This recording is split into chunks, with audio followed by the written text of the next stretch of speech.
사랑하는 성도 여러분, 10월 2일 주일 아침입니다. 하나님의 은혜와 평강이 함께하기를 축복합니다. 좋아요, 구독 꼭 눌러주세요. 우리 천만 성도 큐티하는 그날까지 함께 달려가도록 하겠습니다.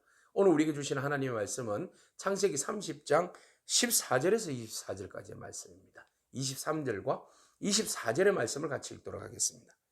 그가 임신하여 아들을 낳고 이르되 하나님이 내 부끄러움을 씻으셨다 하고 그 이름을 요셉이라 하니 여호와는 다시 다른 아들을 내게 더하기를 원하노라 하였더라. 아멘. 세월이 많이 지났습니다. 르우벤이 많이 장성하였습니다. 그래서 르우벤이 밀을 거둘 때니까 그 맥추감사절이 절기가 되겠네요. 오순절쯤 되겠습니다.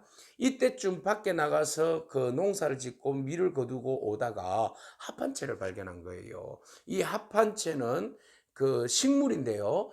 그 임신을 돕는, 그리고 그 정력제로서 여성의 임신을 돕는 그런 좋은 약용식물이라고 전해져 있습니다. 이 합한채를 발견하여서 이것을 가지고 집으로 돌아와서 어머니에게 드립니다. 어머니, 내가 농사를 짓고 오다가 합한채를 발견했어요. 어머니 드릴 테니까 이거 잘 다려 드시고 아버지의 사랑을 많이 받으세요. 아마 이런 의미에서 준 것 같아요. 자, 그렇다면 르우벤이 생각하는 어머니, 르우벤이 생각하는 야곱의 생각은 무엇일까요? 그렇죠. 어머니는 아버지의 사랑을 덜 받고 있다. 네. 그리고 작은 어머니 라헬이 아버지의 사랑을 받고 있기 때문에 우리 엄마는 늘 언제나 불쌍하다. 그래서 이 합한채라도 드리면 아버지의 사랑을 받을 수는 있지 않을까. 이런 이제 생각에서 효도를 한 겁니다. 그래서 그 약용식물을 어머니에게 주었는데 그것을 누가 본 거예요? 또 라헬이 본 거예요. 그래서 언니, 그 합반채 나에게 줘. 이런 이야기를 하는 거죠. 그러니까는 레아가 깜짝 놀랍니다. 아니, 너는 내 남편도 뺏어가 놓고는 무슨 이 합반채까지 달라고 그러냐.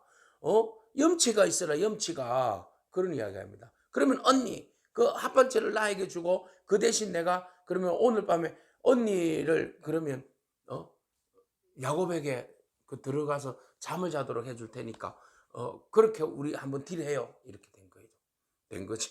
그래서 그거 좋아. 그럼 너는 합한채를 먹고 나는 그러면 오늘 밤에 그 내 남편에게 갈 거야. 이런 이야기를 한 거죠. 자, 그렇게 해서 서로 남편을 놓고 라헬과 레아 사이에 딜이 된 거예요. 자, 그렇게 해서 결국은 야곱과 레아가 동침하게 되었고 그 속에서 아들을 낳게 됩니다. 그 아들을 낳았는데 이름이 이사갈이죠. 이사갈은 바로 값을 치렀다, 이런 의미가 되겠습니다. 그 후에 또 아들을 낳습니다. 스불론을 낳게 되었어요. 그래서 이 스불론을 낳으면서 또 이름을 뭐라고 지었어요? 그가 나와 함께 살리라, 이런 의미가 되는 거죠. 그래서 스불론이란 이름은 그가 나와 함께 살리라. 그러면 여전히 레아의 마음속에는 나이가 들어도 자녀를 많이 놓아도 여전히 남편의 그늘에서 쉬고 싶은, 남편의 그늘에서 사랑받고 싶은 그 여인의 마음이 들어있는 거죠. 이 마음을 야곱이 좀 헤아려 줬으면 좋겠는데 이놈의 야곱이 라헬만 사랑하니 어찌 레아의 마음을 이해하지 못하는 것일까요? 그래서 레아는 너무너무 상처를 입고 살아가는 여인이었어요. 근데 하나님께서 그 상처 입고 살아가는 여인에게 이렇게 자녀들을 많이 출산하게 함으로써 또 위로를 받게 하신 것이죠. 그리고 딸 디나까지도 선물로 주십니다. 이렇게 해서 한 7명 정도가 레아에게서 태어나게 됩니다. 라헬이 계속해서 자녀가 태어나는 언니의 모습들을 보니까 너무 배 아프고 속상한 거예요. 그래서 남편에게 막 항의해봤지만 남편이 뭐라고 이야기해 줍니까? 내가 뭐 힘쓴다고 되나? 하나님이 주셔야지 나을 수 있는 거지. 내가 하나님이냐? 이러면서 막 성을 내기도 하죠. 이러니까 라헬은 말 못하는 아픔과 또 말 못하는 자기 아내의 그 채워지지 않는 그 결핍과 상처와 히스테리가 남아있는 거죠. 그래서 이 방법 써보아도 저 방법을 써보아도 자기에게는 만족이 없는 거예요. 자기에게 태에 자녀가 안 태어나는 거죠. 그러는 가운데 하나님께서 이 라헬에게 은혜를 베풀어 주십니다. 22절에 보니까 하나님이 라헬을 생각하신지라. 하나님이 생각해 주셔야만 합니다. 어떤 일이든 인간적인 방법으로 문제를 해결하려고 하면 그것이 더 꼬일 수가 있어요. 그런데 하나님이 생각해 주시면 생각지도 못했던 일들이 벌어지는 역사가 일어날 줄로 믿습니다. 라헬 생각지도 못했던 하나님께서 생각해 주셔서 그가 간절히 간구하고 구하였던 소원을 하나님께서 들어주심으로 인해서 그 태를 열어주셨다. 그래서 라헬이 아들을 낳게 됩니다. 하나님이 내 부끄러움을 씻어주셨다. 하나님이 내 부끄러움을 씻어주셨다. 그리고 하나님 하나만 더 낳게 해주세요 해서 요셉이라는 이름을 짓게 되었어요.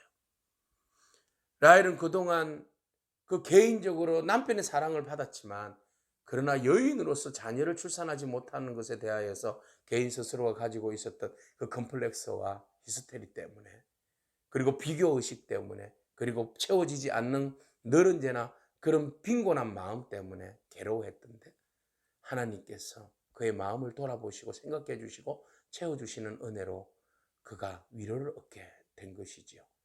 여러분 우리가 아무리 인간적인 방법으로 합한체를 쓰고 또 인간적인 방법을 쓰고 해보았지만 그러나 아무런 인간적인 생각으로 이루어지는 일들은 없습니다. 오직 하나님께서 개입해 주시고 선한 방법으로 인도해 주실 때에 그것이 온전한 일로 우리에게 다가오는 것이죠. 인간적인 일과 역사가 아니라 하나님께서 합한체의 역사가 아니라 하나님의 생각하심으로 인하여서 그 뜻이 온전히 우리의 삶에 이루어지는 역사가 오늘 저와 여러분 가운데 있기를 축복합니다. 인간은 인간적인 방법으로 아이들을 경쟁하듯이 낳았지만 하나님은 경쟁하듯이 낳은 아이들을 통하여서 이스라엘의 영토를 확장해 주시고 숫자를 불러주시고 또 12지파를 만들어 주셔서 신앙 공동체를 만들어 가시는 또 하나님의 선한 계획을 우리는 여기에서 또 보게 됩니다. 오늘 여러분 하나님께서는 여러분들의 그 부르짖음과 아픔과 상처를 위로해 주시는 분이십니다. 그 하나님 바라보면서 우리의 생각과 우리의 뜻이 아닌 하나님의 뜻과 하나님의 은혜를 간구하며 믿음으로 살아가는 저와 여러분이기를 축복합니다. 기도하겠습니다. 주님 감사합니다. 부끄러움을 씻어주신 생명의 주권자 되신 하나님, 우리가 상처 있고 아파하고 간구하는 것들 하나님께서 친히 그 모든 것들을 해결해 주시고 또 모든 생명의 주권자 되신 하나님께서 우리의 삶을 이끌어 주시는 분인 줄로 믿고 오늘도 겸손히 하나님의 뜻을 구하며 살아가는 저희들의 삶이 되게 하옵소서. 예수님의 귀하신 이름으로 기도합니다. 아멘. 오늘도 믿음으로 승리하길 축복합니다. 아멘.